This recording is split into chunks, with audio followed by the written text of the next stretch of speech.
On a warm July morning in northern Idaho, a mother stood at the edge of her porch, shielding her eyes from the rising sun as she watched her daughter disappear down the gravel path that snaked into the woods behind their property. A golden retriever trotted beside the girl, its tail wagging lazily. It was supposed to be a short walk, 20 minutes at most. But 20 minutes turned into an hour into a day. And then, just like that, they were gone. The girl's name was Emily Carter, and she was 16. The dog's name was Ranger. For weeks, local police combed the forest with search dogs, helicopters, and volunteers armed with flashlights and flyers. National news picked up the story briefly, and then as the world moved on, the coverage dwindled. Seasons passed. Hope thinned. The Carters buried themselves in silence and grief, the house growing quieter with each unreturned knock, each empty lead. Emily's case faded into the cold. Then, exactly 1 year later to the day, something stirred. Miles away in the Coeur Lane National Forest, a hunter named Colby Jensen was out before dawn, tracking elk with a drone equipped with thermal imaging. He'd been following migration routes for weeks, gathering footage for a wildlife research grant. What he captured that morning wasn't elk, and it wasn't supposed to be there. The drone picked up a flicker of movement.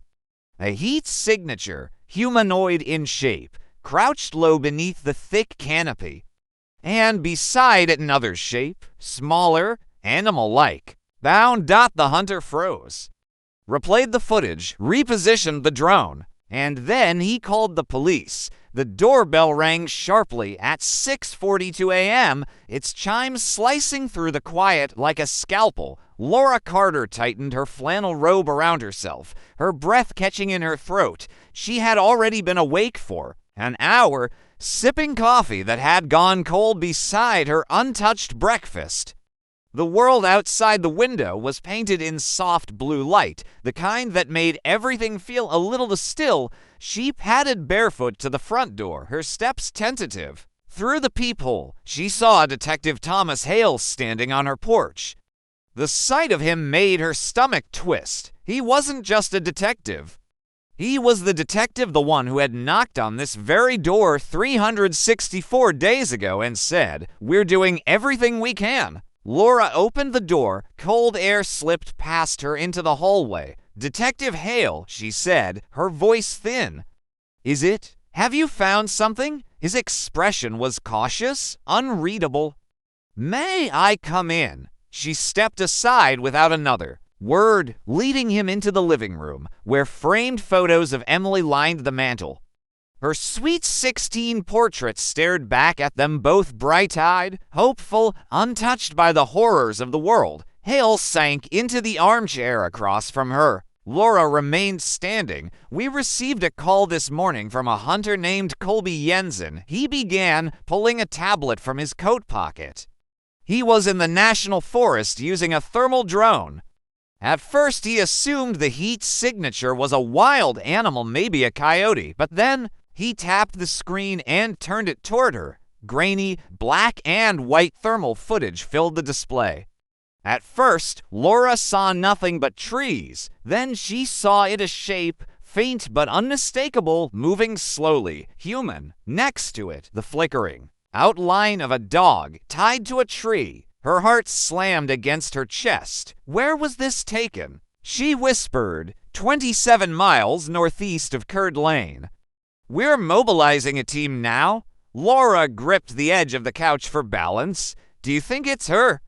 Hale looked up at her, his eyes suddenly softer. "We won't know until we get there, but Laura, it's the first real sign we've had in a year." Outside, the wind picked up. Somewhere in the trees, a bird let out a long, lonesome cry. Something had survived out there, and it was waiting. The body shape was undeniable, medium-sized, curled slightly as though braced against the cold, but as the drone circled lower, details sharpened. The outline of a golden retriever emerged, its familiar contours burned in white against the screen's black backdrop. Laura's breath hitched in her throat. "That's..." She swallowed hard. "That's Ranger." Detective Hale nodded solemnly. We believe so. Her knees gave slightly, and she sank onto the edge of the couch, gripping the armrest as though it might anchor her to the world that was suddenly spinning too fast. How is that even possible? She whispered, "It's been a year. A year. He was just a dog. He couldn't have survived on his own. He didn't," Hale said gently, but firmly. "That's what has our attention." The hunter called it in immediately. "Our officers located the animal roughly 3 hours ago and confirmed its identity through the tag on his collar." Laura stared at him, struggling to process. "You're saying he's alive? He's alive. And based on the condition he was found in. Someone's been looking after him." That stopped her cold. "What do you mean, looking after him?" Her voice came out sharp, clipped with disbelief. Hale leaned forward, elbows resting on his knees. From what the team reported, the dog was tethered but not injured. No visible wounds, no signs of malnutrition. Something has been feeding him, caring for him, at least recently. Her mind reeled. And Emily, did they see anyone else? "No human presence," Hale said, his expression hardening. "But it's a dense stretch of forest, rough terrain. We're mobilizing search units right now as we speak. Canine teams, drones, air support, everything we've got." Laura felt lightheaded, the pressure in her chest growing. "Where is he now?" "Ranger's been taken to the Northern Idaho Emergency Veterinary Clinic off Highway 95. He's sedated for now, but stable." Laura was already rising. "I want to see him. I can drive you there," Hale said. "It's about 20 minutes." They rode in silence, the hum of the cruiser filling the space between them.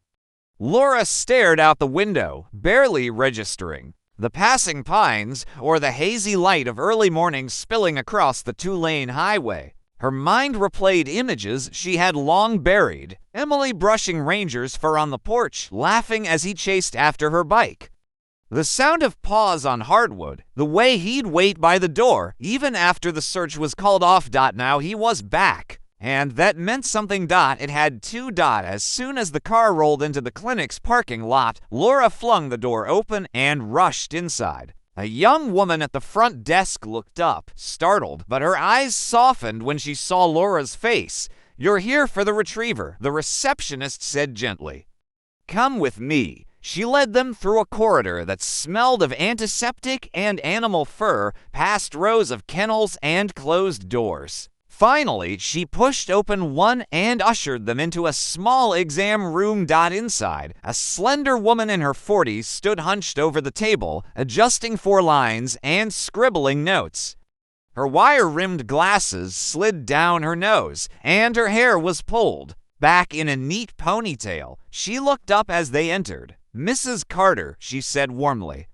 "I'm Dr. Sarah Chen, your dog. I believe his name is Ranger." Laura's eyes moved past her, then locked on the golden retriever resting on the table. He looked thinner.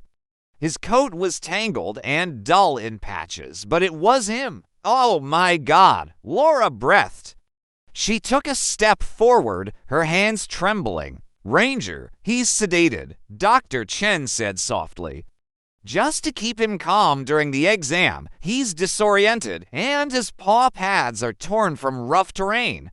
But overall, he's in remarkable condition." Laura reached out and touched the coarse fur along his neck. Warm, breathing, real. I thought he was gone," she whispered. "We all did," Hale murmured behind her. "But how?" she asked, blinking back tears. "How did he make it out of there alive?" Dr. Chen glanced between them, her face tight with concern. "That's what's strange," she said.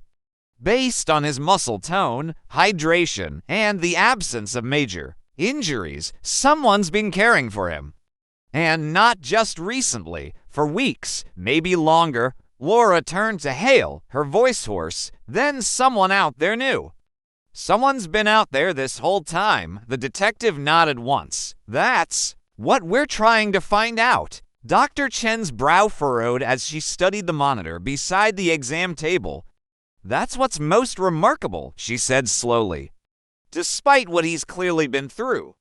Ranger shows consistent signs of proper care, regular feeding, stable hydration levels. He's underweight, yes, but not starved. Not even close. Laura looked at her, stunned. Are you saying he's been fed this whole time? The veterinarian nodded. When we pumped his stomach, we found remnants of dry dog food, commercial grade, probably within the last 12 hours. Detective Hale glanced up from his notes, his voice low. Someone kept him alive, fed him, housed him, maybe. That's not an accident. Laura's hand brushed against Ranger's neck. She winced. These marks.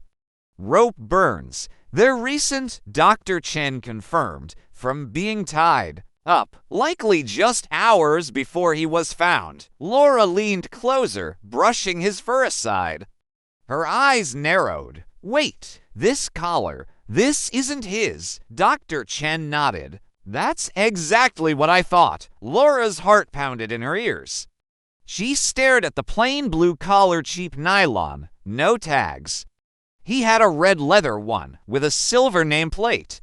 It had his name, our address, my phone number, ... double quotes. Hale stepped forward, inspecting it, so someone removed his original collar, replaced it with something anonymous. No way to trace him. Laura felt something twist in her gut, but why?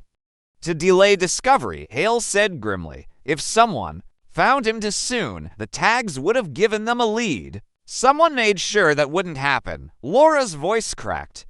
But why feed him at all? If someone took Emily, why keep her dog alive? Why tie him up where he'd be found? The detective, The detective didn't answer right away. He stared at Ranger, his jaw tightening. Finally, he said, That's what we're going to find out. Dr. Chen gently stroked Ranger's head. He's been through a lot. He's sedated now, and I'd like to keep him for at least 24 hours, run more tests, make sure there's nothing internal we're missing. But physically, he's going to recover. Laura nodded numbly, her gaze fixed on the golden retriever's chest as it rose and fell in shallow, steady rhythm. Ranger looked like a ghost of the dog he'd once been, thinner, dirtier, scarred, but unmistakably him. Her mind drifted back 2 years ago, Emily's 16th birthday. The way her eyes had lit up when they brought Ranger into the room, wearing a ribbon around his neck. Since that day, the two had been inseparable every Saturday morning. Same routine, leash, boots, granola bar in her jacket pocket, and out the door until that one morning in July when neither of them came back. Mrs. Carter, Hale said gently, this is the first real lead we've had. Someone kept this dog alive for a year. That someone either is your daughter's captor or knows exactly what happened to her. Laura didn't respond. Couldn't. Not yet. But for the first time in months, through the fog of trauma, guilt, and resignation, she felt something stir deep inside. Hope. Terrible, fragile hope. She had just walked through her front door when the phone rang. Lavras set her keys on the entryway table, Ranger's old leash still looped around her wrist. Her hands trembled as she picked up the cordless receiver. The screen lit up. Principal Morrison. Hello. Laura, it's Janet Morrison, said the breathless voice on the other end. I just got off the phone with the sheriff's office. I heard about Ranger. Is it true? Laura swallowed. Yes, he's alive. There was a pause. Then, oh my God. Janet's voice trembled, but quickly shifted into urgency. The staff at Lakeland High is mobilizing. Teachers, students, parents, we're putting together volunteer teams to help search the forest where he was found. The moment I heard, I knew we had to act. Laura leaned against the wall for support. Janet, I don't know what to say. Don't say anything. Just know we're not giving up. Emily is one of ours. We're going to bring her home. Within half an hour, Laura's quiet, tree-lined street had turned into something out of a rescue movie. Cars lined the block. Teachers, staff, neighbors, even retired faculty she hadn't seen in years. The kitchen table was buried in maps and aerial drone printouts. Her living room floor became a supply station. First aid kits, flashlights, radios, bottled water, laminated search grids. The house buzzed with quiet determination. People moved with purpose. No one asked awkward questions. No one uttered the word body. Lavra stood in the doorway of the dining room, watching a group of teachers highlight sectors of forest on a topographical map. She hadn't asked them to come. They just had, and somehow, the presence of others people who still believed was enough to keep her standing. Detective Hale appeared beside her, holding his phone. Search teams are heading out now, Forest. Service is joining in. We'll be working until nightfall, maybe longer. Laura's voice was almost a whisper. Do you think we'll find something? Hale didn't promise. He just said, we're not leaving until we do. The kitchen table had become the nerve center of the operation. Topographical maps of the Coeur Lane National Forest were spread out edge to edge, each one marked with red grease pencil grids and compass bearings. Someone had set up a coffee and granola station by the sink, and extension cords ran from power strips to recharge radios, cell phones, and GPS units. The scent of caffeine, tension, and damp earth filled the air. At the head of the table stood Jim Rodriguez, Lakeland High's head football coach and now de facto search coordinator. A former Marine, he projected calm authority as he tapped a laser pointer against the map. All right, listen up, he said. We're splitting into teams of 6. Each group will cover a quadrant radiating out from the spot where Ranger was found.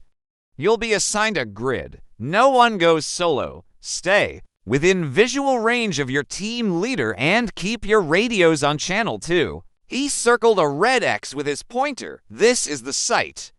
About 15 miles northeast of town, near the Bunko Road trailhead.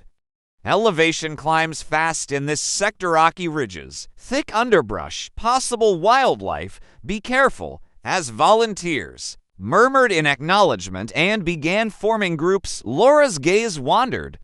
Among the teachers and parents in weather-worn hoodies and trail pants, one person stood out like a sore thumb. Mr. Tobias Chandler, Emily's AP biology teacher. He stood slightly apart from the others, staring at the maps with unusual intensity. His clothing was crisp, technical, brand new, moisture-wicking hiking shirt, convertible cargo pants, and pristine hiking boots with soles that looked untouched by dirt. His backpack was military grade. Laura couldn't help but notice. He looked more like a survivalist than a high school science teacher. He approached her quietly. Mrs. Carter, he said with a soft, almost reverent tone, I just want you to know how deeply this has affected all of us. Emily, she's a remarkable student. Thank you, Mr. Chandler, Laura replied. She always liked your class. A flicker of pride lit his face. She was extraordinarily bright. I remember last spring, she stayed after class asking about pre-med prerequisites, specifically the University of Washington. She said it was her dream school. Laura blinked, caught off guard.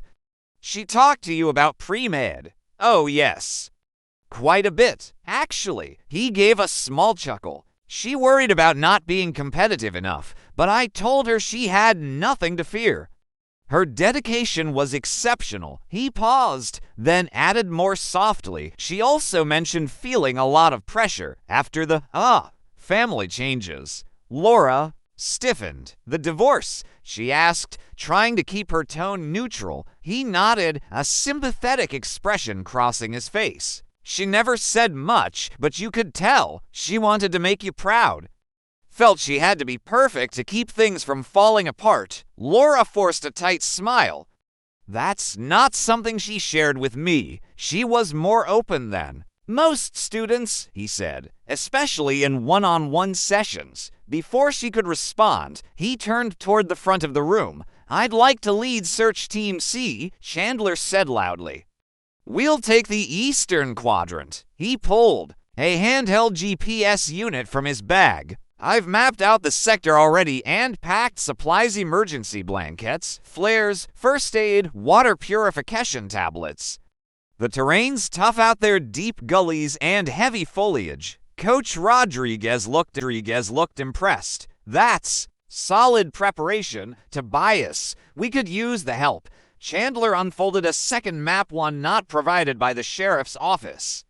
It was marked with hand-drawn notations, highlighted trails, and circled areas along hidden paths. His section, the eastern quadrant, looked dense and remote. This ridgeline here runs parallel to a dry creek bed, he said, but it forks into several side canyons. Easy to get lost if you don't have navigation experience. I'll go with Tima, Laura said, stepping forward. I want to help. Chandler's head snapped toward her. I think you'd be better off with Tima. Yes, he said quickly. They're taking the northern section, old logging roads. More stable footing. There was something in his tone. A softness meant to seem caring, but it felt like dismissal. To smooth. That eastern terrain is dangerous, he added. You don't want to risk injury when Emily might need you strong. Coach Rodriguez nodded. He's right. Northern trail's the safest entry point. Laura hesitated, but didn't press it. Still, a seed of doubt had been planted. Why was he so eager to claim that section alone? As the teams prepped to leave, Chandler moved with cool efficiency, handing out gear to his group, reviewing safety protocols, conducting what felt like a military-style pre-brief. Laura watched from the porch, her arms crossed. He was ready. To ready dot as Chandler passed her on the way out, his hand brushed her shoulder. We'll find her, he said, locking eyes with her.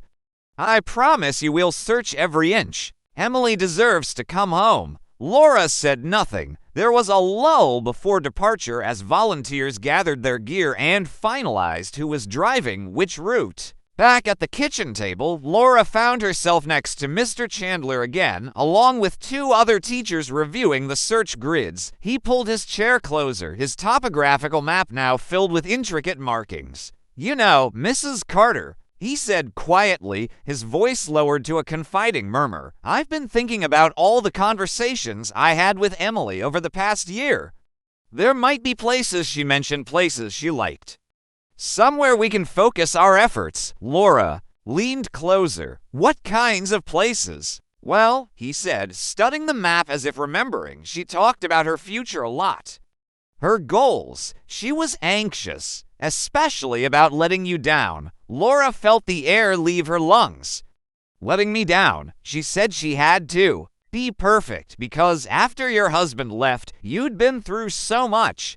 She felt responsible, like she had to keep everything together. Laura looked away. Her marriage had ended quietly, no screaming, no scenes. Just distance, separation, a final agreement. She and Emily had rarely talked about it in depth. But Chandler made it sound like her daughter had opened a vein to him. She told you that many times, he said. She carried it like a weight. For a moment, neither of them spoke. Then Chandler tapped the edge of his map. Places like this, he said, pointing to a section marked with faint pencil circles. She said she liked solitude, forest clearings. Places no one else went. He looked up, eyes locking. Maybe she's still somewhere like that. I just don't want to let her down, Mr. Chandler said, his voice soft but insistent. She worked so hard, and she'd say things like, what if I'm not smart enough for med school? She put an enormous amount of pressure on herself. Across the kitchen table, Mrs. Patterson, the English teacher, shifted in her chair, visibly uncomfortable. I had no idea Emily was struggling like that, she murmured. She always seemed so confident in class. Bright, articulate, self-assured, Mr. Chandler gave a practice nod. That's not uncommon. Students often open up more in one-on-one settings. The privacy helps them share what's really on their minds. I'm so grateful for those tutoring sessions, Laura said, managing a small, fragile smile as she touched Chandler's arm lightly. Her biology grades went from B's to solid A's. I used to joke that you were working miracles. Monday and Wednesday afternoons really made a difference. There was the briefest flicker in Chandler's expression, barely noticeable. But there, actually, he said after a pause, we met on Tuesdays and Thursdays. I remember clearly. Those were my designated tutoring days. Laura frowned. No, I'm sure it was Mondays and Wednesdays. I worked late shifts at the hospital those nights. I used to leave dinner in the fridge for her. Chandler's smile returned, but this time it was slightly more mechanical. Memory can get a little fuzzy during stressful times, but I'm quite certain it was Tuesdays and Thursdays. He tapped the map in front of them and added casually, she preferred studying in the science prep room anyway. It was quieter than the library, more private. Coach Rodriguez, standing nearby, looked over. The prep room, isn't that usually off limits to students? Chandler offered a genial shrug. I made an exception for students as dedicated as Emily. She even helped organize supplies while we reviewed material kinesthetic learning. Very effective. There was a note of nostalgia in his tone, but it didn't quite ring true. Laura watched him carefully now, her earlier unease sharpening into something closer to dread. She earned quite a bit of extra credit. Chandler went on. Stayed late often, sometimes until 5 or 6 in the evening, especially before big tests. His voice lowered. I always told her with your mind and my guidance, you can do anything. He smiled again, and Laura suddenly hated that smile, then a sound. A buzz. Mr. Chandler's phone, face up on the table, lit up with a text notification. Just a flash of words before he snatched it. Stick to the plan. His hand moved to quickly, flipping the phone over with a nervous little laugh. Probably another. Teacher checking in about the search teams. Mrs. Patterson raised an eyebrow. Aren't you going to answer? Could be important? Chandler waved her off, his voice a touch higher than before. Oh, I'm sure it's nothing urgent. Let's stay focused on the task at hand. He gestured toward the map again, but Laura noticed something new. His hands were no longer steady. They trembled slightly as he pointed to a trailhead, voice growing more clipped. The tension in Laura's stomach twisted into a tight knot. The way he spoke of Emily, the overfamiliar details, the tutoring days that didn't line up, the closed door, sessions in a restricted room, and now a cryptic message that seemed anything but innocent. Each piece alone could be brushed off, but together they formed a mosaic of something wrong, something deeply wrong. She kept her voice even. Mr. Chandler, did Emily ever mention any places she liked to hike? Trails she preferred, anything in the forest that stood out to her? Chandler met her eyes. For just a breath of a second, too quick to name, something flashed there. Fear, calculation. No, he said smoothly. She wasn't really into hiking, preferred her books to boots. This whole disappearance, it just doesn't fit. That was a lie. Emily had loved hiking. She'd been on the trail team her sophomore year, had maps pinned to her wall. Her favorite weekends were spent at the state park or the nearby reserve. Chandler either didn't know her daughter, or he was deliberately rewriting who she was. Neither option comforted her. Outside, voices called back and forth as the search teams finalized gear and assignments. From the window, Laura saw Chandler now in full motion, distributing walkie-talkies, organizing backpacks, reviewing safety plans with a precision that felt rehearsed. To rehearsed. He moved with the efficiency of someone who had done this before, planned for it. A chill crept over her skin. Unable to shake her growing unease, Laura slipped away from the kitchen, bypassing the hallway where volunteers chatted. She climbed the stairs two at a time, her breath shallow, her heart pounding with something between fear and desperate hope. Emily's room was just as she had left it, a shrine of stillness. The purple comforter neatly spread across the bed, posters on the wall, a photo strip of her and Ranger tacked to the bulletin board. Laura crossed to the desk. The drawer slid open with a familiar squeak. Inside was Emily's academic planner, thick and worn at the edges. A spiral-bound testament to her meticulousness, each page filled with color-coded notes, assignments, and after-school commitments. Lavra flipped to the previous September. Her hands trembled as she turned to the second week. There, written neatly, in blue ink, in Emily's own hand, biology tutoring, Moan, wed, for p.m. to 5:30 p.m. Laura stared at the words. She hadn't imagined it. Emily had never met with Mr. Chandler on Tuesdays and Thursdays. He had lied. Her mouth went dry. And suddenly, everything began to tilt. Science help. Mr. C, 3:30, room to 1 for. It was written in Adrian's precise handwriting on a Monday. Not Tuesday. Not Thursday. Laura's breath caught in her throat as she stared at the page. Mr. Chandler had insisted, with the certainty of someone correcting a misremembering parent, that all their tutoring sessions happened on Tuesdays and Thursdays. But here it was, clearly marked. Monday. Her hands trembling, she flipped through the following weeks. Another entry. Also Monday. Then another. Wednesday, October 4th. Next to it, a note scribbled in purple ink. Cancelled. Mr. C has meeting. Rescheduled. To Friday. The sessions were irregular, not part of any official schedule. They'd been moved around often. Rescheduled. Quiet. UNMONITORED. And as the sessions grew more frequent, Adrian's grades reflected the change.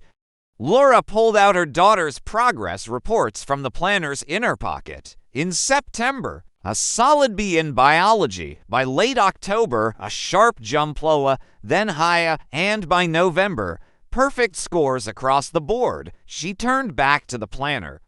In the weekly margins where Adrian doodled her thoughts and feelings, Laura began to notice something else. Little notes, reflections, at first innocent, then unsettling. October 15th. Mr. C says I'm special. Not like the other students. October 22nd. Earned Maya today. Mr. C so proud. Earned. Laura whispered aloud. Something inside. Her stomach twisted. Earned what? She flipped faster now, scanning page after page. Throughout November, Adrian had marked lunch periods with entries like science prep, room organizing supplies with time slots like 12 o'clock to 12:45, then 12 o'clock to 12:50. But Lakeland High's lunch period was only 30 minutes long. One entry read, late to English. Mr. C wrote me a pass. Laura felt cold as ice.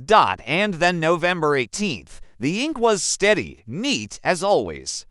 But the words, Mr. C gave me the pink bracelet for being his best student today.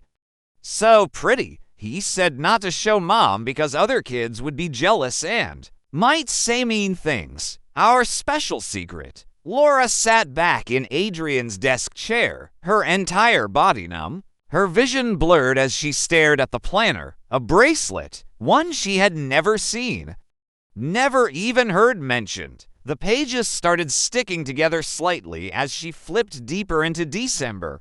One note stood out. December 3rd. Mr. C let me use his personal laptop during lunch. He trusts me so much. Then, December 10th. Found our secret study spot today. Mr. C says it's just for his special students. Had to promise not to tell anyone, not even Jess. Laura's heart stopped. Jess was Adrian's best friend since kindergarten. They told each other everything. Or they used to. December 15th, nearly an entire page filled with writing in the notes section. Mr. C explained why our tutoring is different from what other kids get. He says I have potential that needs special nurturing away from the mediocre masses. His words, the secret study spot is perfect. No interruptions, no jealous kids watching. He says by senior year, I'll be so far ahead of everyone else that getting into UW will be easy. Mom will be so proud. Just have to keep our methods private. Mr. C says people wouldn't understand how special our connection is. Laura couldn't breathe. Her knees gave way, and she collapsed onto the edge of the bed, planner clutched like evidence. In a courtroom, this wasn't just a teacher mentoring a promising student.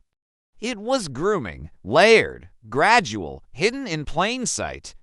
Her daughter had been isolated, manipulated, told to keep secrets, promised praise and a bright future in exchange for silence, and she had missed it. Everyone had. Outside, she heard car doors slamming. Voices rising as the search teams prepared to leave. One voice, calm and sure, rose above the others giving orders, instructing volunteers. Mr. Chandler, the same voice that had told her daughter she was special. The same voice that had coaxed her into secret meetings, unseen spaces, whispered promises. Laura stood, rage and nausea surging in her chest. Her fingers clutched the planner as she flew down the stairs. Her mind raced. Should she call Detective Holbrook? But what would she say? The planner was damning, but not yet criminal. The bracelet, the passes, the secret spot, it all implied intent, but there was no address, no confession. Still, she knew something was terribly wrong. Outside, the final groups were preparing to depart. Tima was loading up by Coach Rodriguez's SUV. Mrs. Carter called Mrs. Patterson. We're about ready to head out. Laura forced a tight smile. I'll be right there. Just grabbing something from my car, she turned quickly and climbed into her Toyota Camry, heart hammering in her chest. She started the engine and flicked the rear-view mirror up just as Mr. Chandler slipped into his silver Honda Accord. Team C was supposed to head northeast, toward Bunko Road, toward where Buddy had been found, but as Laura watched, she saw Chandler's Honda pull out, turn right, and then veer south onto Highway 95, the complete opposite direction. She didn't think, she didn't hesitate. She slipped into gear and pulled onto the road, keeping 2 cars' distance behind. Where was he going? What was he doing, if not searching? And more importantly, who or what might be waiting for him? The Sunday afternoon traffic was mercifully light. The hum of tires on asphalt, the only sound in Laura Carter's car as she tracked the silver Honda Accord from a distance. Her hands gripped the steering wheel, knuckles white, her breath coming shallow and fast. Every time Chandler's brake lights flared, her heart jumped into her throat. 3 miles down Highway 95, he made a sudden turn into a Chevron gas station. Laura didn't hesitate. She kept driving, heart pounding. She couldn't risk being spotted. Through her side mirror, she watched him step out of the Honda. He didn't pump gas. He didn't head inside. He just stood there, looking around, scanning. His posture wasn't casual. It was tense, like a man on the run. Or worse, a man about to do something he shouldn't be seen doing. Laura clenched her jaw and kept moving, turning into a McDonald's parking lot a quarter-mile down the road. From there, she watched the highway. 5 minutes crawled by like hours. Then, finally, the silver Honda slid back onto the road, continuing south. This time, she let 3 cars get between them before pulling back into traffic. They drove for another 2 miles, and then another sudden stop, this time an abandoned fruit stand. Weeds poked through the cracked concrete. A faded sign swung lazily in the breeze. He didn't get out. He didn't open the door. He just sat there, doing nothing. Lavra pulled off onto a dirt lane partially hidden behind a cluster of pine trees. She reached into the glove compartment and grabbed a pair of binoculars, a dusty remnant of Adrian's brief obsession with bird watching the summer before she disappeared. Through the lenses, Chandler's movements came into sharp focus. He was checking his mirrors. Again and again. His head twisted left, then right, over his shoulder, toward the tree line. Was he looking for her, or was he waiting for someone else? After exactly 60 seconds, he pulled back onto the highway. Lavra exhaled slowly, her mouth dry. This wasn't random driving. This was a pattern, a man making sure he wasn't being followed. A man hiding something. She followed, her tires crunching softly as she pulled back onto the road. Minutes later, his blinker flashed and the Honda turned west onto Rimrock Road, a winding two-lane route flanked by tall evergreens and occasional glimpses of farmland. The landscape changed, too.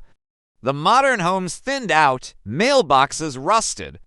Driveways grew longer, more hidden. Lavra knew this stretch. Old homes, original settler lots.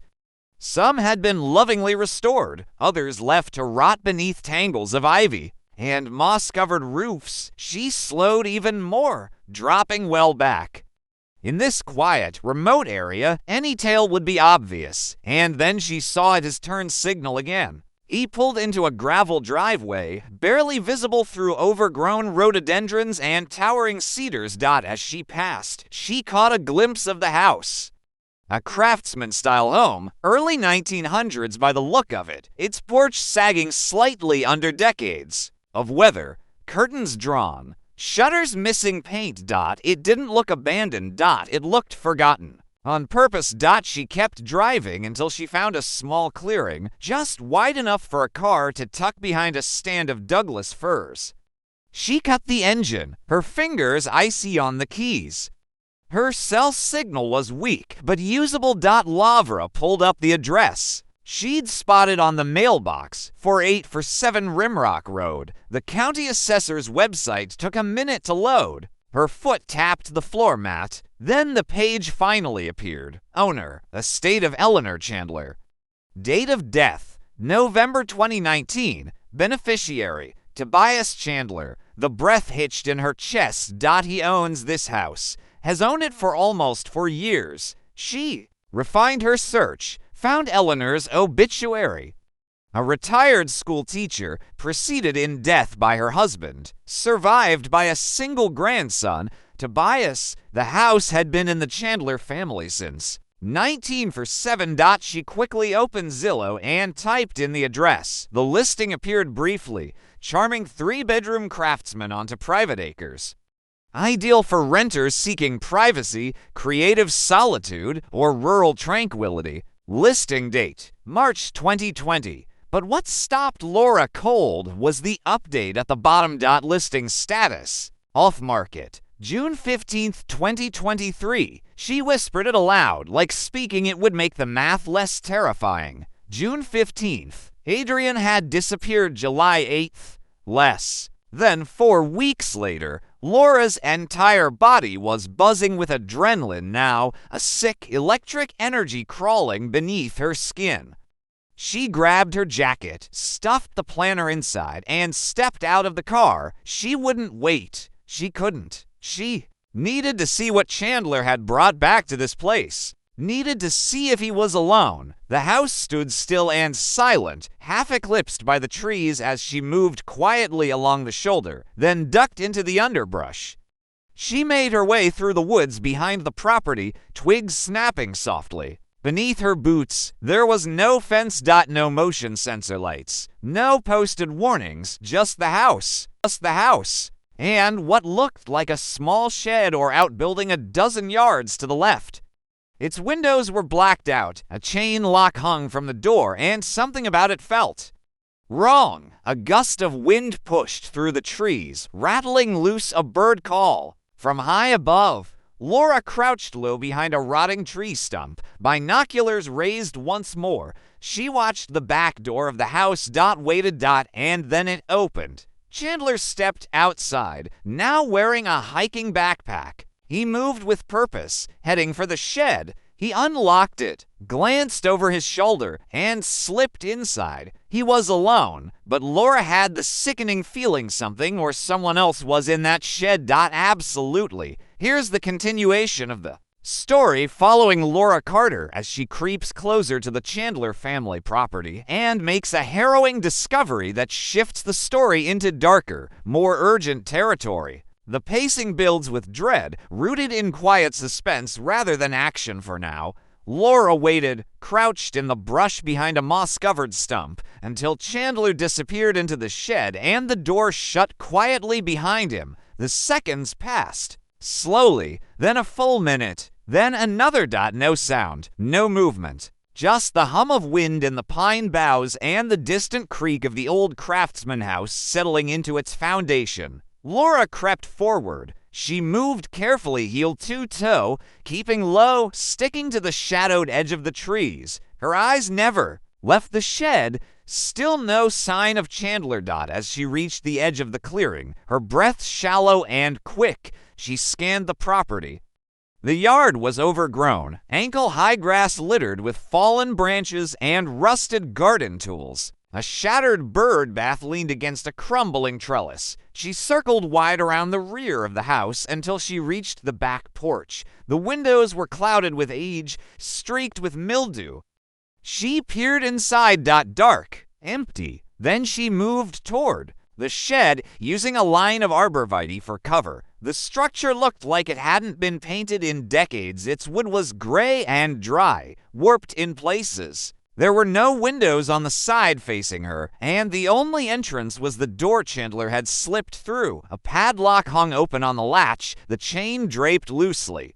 He hadn't locked it behind him. Lavra took a slow breath and stepped closer. She pressed her ear to the rough wood. Nothing. Just the hum of distant insects and her own pulse thudding in her ears. She wrapped her hand around the latch. Pulled. The door creaked open half an inch. Inside, it was dark, cool. The smell hit her first musty, with an undertone of bleach, but beneath that, something worse. Something organic. Decay. She pushed the door open wider. Light filtered in through a small square vent near the ceiling, barely illuminating the space within. There was a folding cot in the corner, unmade. A plastic crate with jugs of water, a space heater, stacks of canned food, boxes of unopened protein bars, a survivalist stash, or a prison. In the center of the room, nailed into the wood floor, was a metal ring bolt, just like one you'd find in a horse stable. Laura's eyes widened. A broken nylon strap lay coiled beside it. There were scratches on the wooden floor near the cot, shallow at first, then deeper, angrier, like someone had clawed at it, trying to pull themselves free.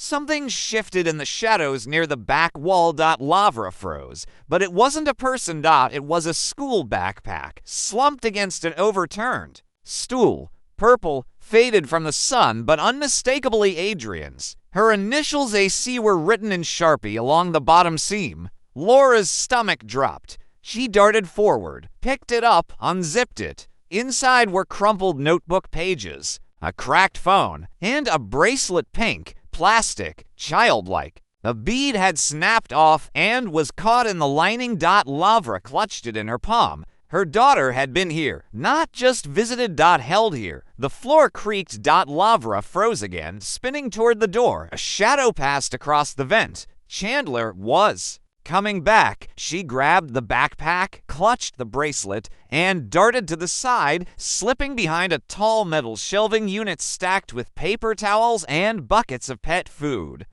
Her breath caught in her chest. The door opened slowly. Chandler stepped in, backlit by sunlight, his expression unreadable. He carried a small duffel and a tool bag. He didn't look up, didn't notice the missing backpack, didn't see her behind the shelves. Instead, he walked to the corner, dropped to one knee, and opened a hatch in the floor, something Laura hadn't noticed. A trapdoor. She inched closer, still hidden behind the shelves. Beneath the trapdoor was a set of wooden stairs. Chandler pulled a flashlight from his belt and disappeared into the darkness below, a basement. Laura's legs trembled. Her fingers tightened around the backpack strap. She had proof now. Physical evidence. She could run, call old Brooke, bring the police, but the moment her eyes fell on that pink bracelet, her instincts screamed. She couldn't leave yet, not if Adrian was down there. The trapdoor stood open, gaping like a wound in the floor. Laura's heart thundered in her chest as she crept toward it, each movement deliberate, each step silent on the warped floorboards. She couldn't hear Chandler's footsteps below anymore, just the faint hum of a fluorescent bulb and something else. A soft, rhythmic beeping, like a monitor. She reached the edge of the opening and peered down. Wooden stairs, steep and uneven, led into a dimly lit basement. The walls were bare concrete. A single workbench ran along one side. The space was cleaner than she expected, almost clinical. She swallowed hard, then slowly, silently began her descent. The stairs creaked once beneath her weight. She paused, breath held, but there was no reaction from below. Chandler must have gone deeper inside, or closed a door. Step by step, she descended into the cold. The air smelled of disinfectant and mildew, but beneath it was something acrid, chemical, artificial. The soft beeping grew louder. At the bottom of the stairs, the concrete floor was smooth and cool beneath her shoes. A string of bare light bulbs ran along the ceiling. The cords hung low, swaying slightly, as though recently disturbed. Lavra held her breath and turned the corner, then froze. There were two rooms ahead. One was clearly a storage area, metal shelving, cleaning supplies, a deep freezer, but the other across, a narrow hallway, had a locked steel door, painted gray, with a keypad. A keypad. Her stomach dropped. Who puts a keypad on a basement door? She crept closer, pressing her ear against the cold metal. Nothing. No voices. No sound at all from within. Then, suddenly a soft thump. Lavra jerked back. A second thump, muffled, low. Then the scrape of something moving inside. Someone was in there. Adrian. It had to be. She turned frantically, scanning the nearby shelves, drawers, cabinets, looking for something. A key, a note, a post-it with a code scribbled on it. Anything. Then her eyes landed on a small white board above the workbench. There, scribbled hastily in dry erase marker, remember -708, do not forget. Always reset. July 8th, the day Adrian disappeared. Lavra rushed to the keypad and typed the numbers. 0708. A green light blinked. Click. The lock disengaged. She pulled the heavy door open. The room inside was small, no larger than a walk-in closet. It smelled like dust, old sweat, and antiseptic. A single cot lined the far wall, next to a portable medical monitor, the source of the soft beeping. On the cot, wrapped in a blanket, half sitting against the wall, was a figure. Adrian. Lavra, single quotes S. Legs buckled. She caught herself against the door frame, tears blurring her vision. Adrian's head jerked up. Her eyes, wide and hollow, squinted in the sudden light. For a second, she didn't seem to register what she was seeing. Then her cracked lips moved. Mom! Laura rushed forward, kneeling beside her, cupping her daughter's face in trembling hands. Adrian's cheeks were pale, eyes sunken, her once glossy hair now dull and tangled. But she was breathing, alive. Oh my God, baby, I found you. I found you. Laura sobbed, pressing her forehead against Adrian's. We're going home. Adrian's lips parted. He said you wouldn't come. He said no one was looking anymore. I never stopped, Laura whispered fiercely, not for 1 second. She looked over her daughter, no obvious injuries, but Adrian winced as Laura tried to lift her. Weak, malnourished, but conscious, Laura gently helped her to her feet. Adrian leaned heavily on her, barely able to walk. They stumbled toward the stairwell. Then the door at the top slammed shut. Lavra froze. Her blood ran cold. Heavy footsteps began to descend. Chandler's voice echoed down, calm. To calm. I warned you not to look in the wrong places. Laura, a pause. You weren't supposed to find this. Detective Marcus Holbrook stood beside a rusted trail marker deep in the Curd Lane National Forest, squinting at the dense undergrowth ahead.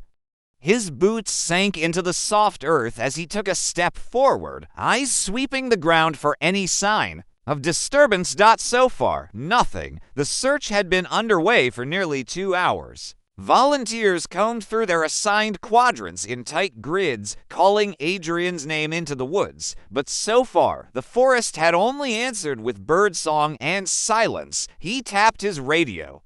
Team B, check in. A crackle, then a reply. Still nothing. Holbrook. Thick brush.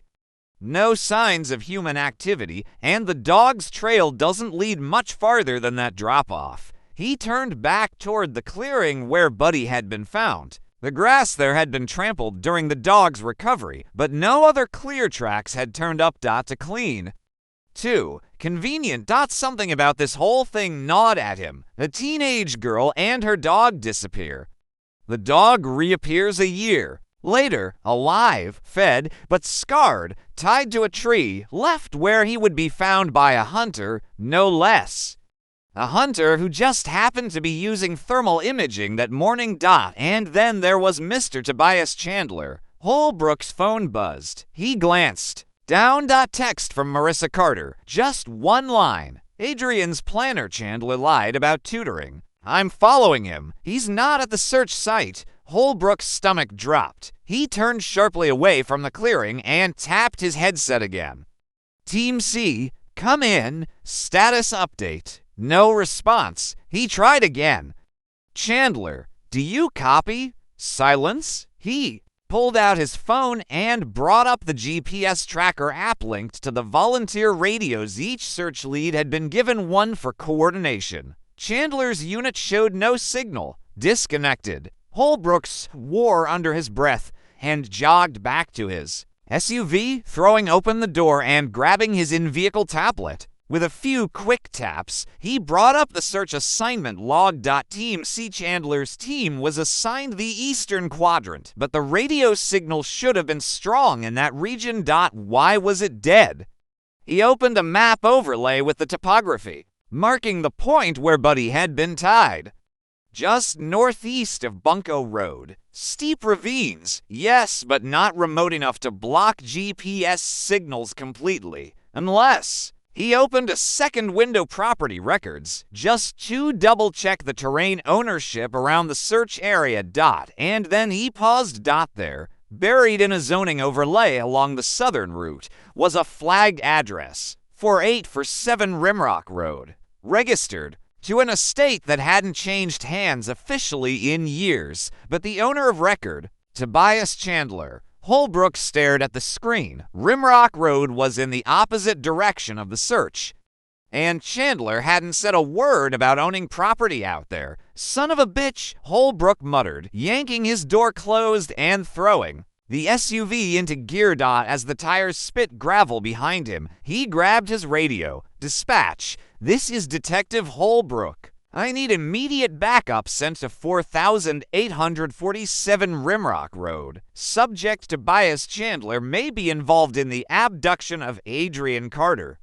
Possible hostage situation. I'm en route now. He floored the accelerator, heart pounding. He'd trusted Chandler. Let him lead a team. Let him direct the search, and all the while the bastard had been leading them away, not toward Adrian, away from her. The patrol lights weren't even on. Holbrook didn't want to risk tipping Chandler off, not yet. He gripped the steering wheel tight, tires chewing up the rural highway as he rocketed south out of the forest. The narrow two-lane roads blurred past in streaks of pine and fence post. He checked the ETA on his GPS. 9 minutes. 9 minutes if nothing slowed him down, and if Chandler hadn't already panicked. His mind raced. The planner Marissa had mentioned entries that contradicted Chandler's tutoring schedule, mentions of secret study rooms, gifts, phrases like special connection. It was textbook grooming. And now Chandler was off-grid, heading not into the woods to search, but back to a private property he conveniently hadn't disclosed. Holbrook's gut twisted. He'd been a cop for almost 20 years. He'd seen darkness runaways, abductions, families torn apart. But This was different. This had been hiding in plain sight. He reached for his phone and called dispatch again. Dispatch, this is Holbrook. Any update on the backup? Units en route, detective? Ada, approximately 12 to 14 minutes. Do you require medical? Unknown at this time. Prepare them anyway. This could turn fast. Copy that. He hung up. To slow. He couldn't wait for backup. He hit a sharp curve on Rimrock Road, downshifting hard as the road narrowed.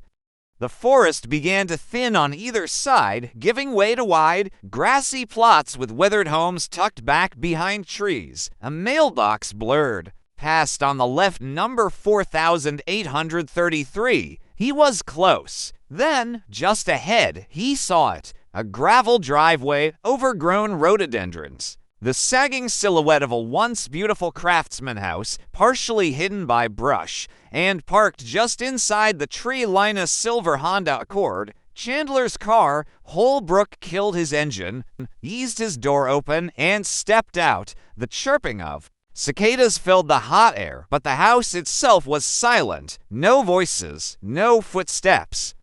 No dog barking. He unholstered his weapon, moved forward carefully. The front door was closed. The porch boards creaked slightly beneath his weight. He kept his profile low, checked the window's curtains drawn. No movement inside. He circled around back. There was a shed behind the house. Door ajar. Something about it prickled at him. He stepped to the edge, peered inside. Empty. Just a cot. Tools, rope, scratches on the floor. His breath caught. This wasn't just storage. This was a holding space. From the rear of the house. A faint noise drifted through the foundation. A thud. Then a muffled voice. He couldn't make out the words, but the tone was unmistakable. Panic. Someone was pleading. Holbrook followed the sound to the back steps and crouched beside the foundation. There a cellar entrance, nearly hidden behind thick brush. One of the doors was slightly open. He drew his weapon and crouched low, listening.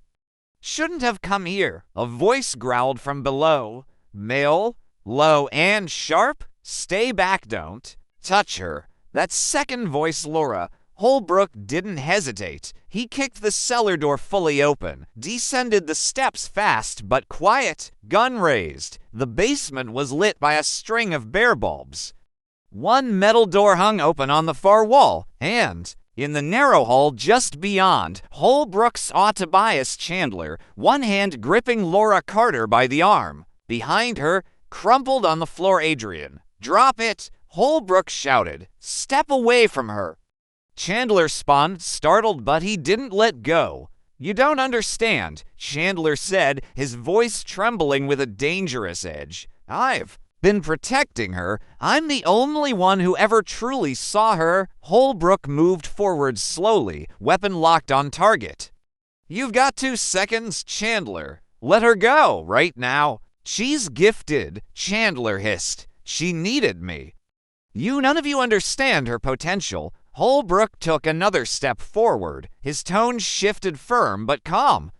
The kind of tone designed to stop blood from being spilled. Let her go. For a flicker of a moment, Chandler's grip loosened.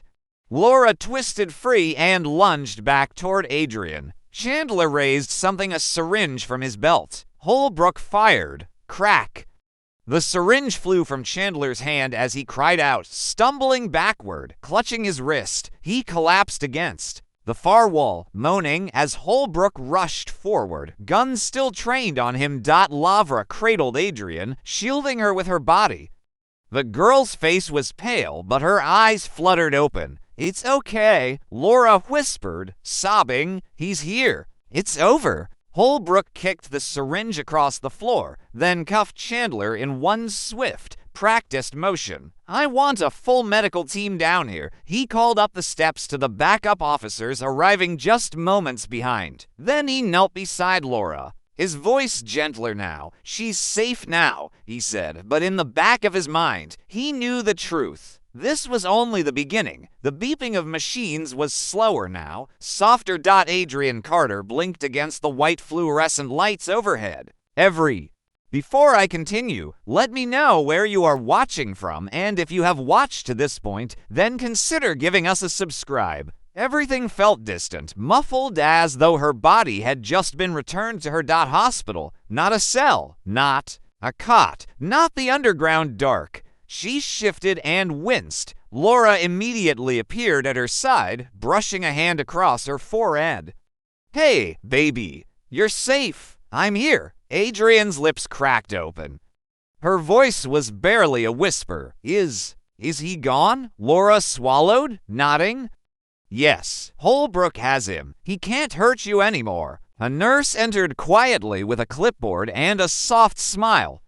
She took vitals, adjusted Adrian's and nodded to Laura. "She's stable enough for short visits."